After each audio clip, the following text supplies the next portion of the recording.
Dans cette gare routière, l'espoir suscité par la découverte d'un nouveau gisement de pétrole tarde à se concrétiser. Les conducteurs estiment payer leur essence toujours trop cher. Le coût doit diminuer un peu pour qu'on puisse en sortir. Mais si ça reste toujours, même avec les augmentations, là, franchement, ça ne nous arrange pas. Une demande sur fond de défi, car tous les projets créés par cette découverte risquent de ne pas profiter aux conducteurs actuels. Pour ce professionnel du secteur, la priorité est de pérenniser les activités pour les générations futures. Le contenu local, il n'est pas forcément pour nous, il est pour nos enfants et les enfants de nos enfants.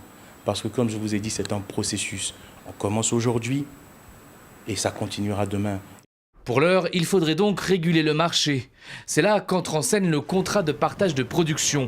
Il doit permettre aux États de bénéficier d'un suivi rigoureux des activités des entreprises du secteur.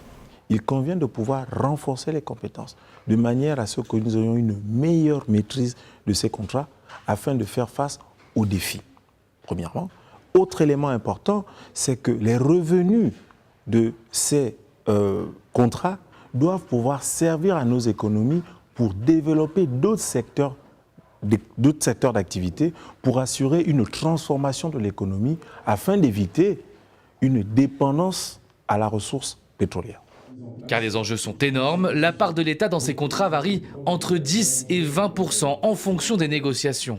Ces sociétés ou cette industrie utilisent beaucoup de technologies. Ça doit donc être l'opportunité pour nos pays de pouvoir saisir ces occasions pour développer leur personnel, pour qu'ensuite, après, même ces connaissances puissent être réutilisées dans des autres domaines. D'autant plus que les ambitions de la Côte d'Ivoire sont grandes, passer d'une production de 43 000 barils de pétrole par jour à 200 000 à court et moyen terme.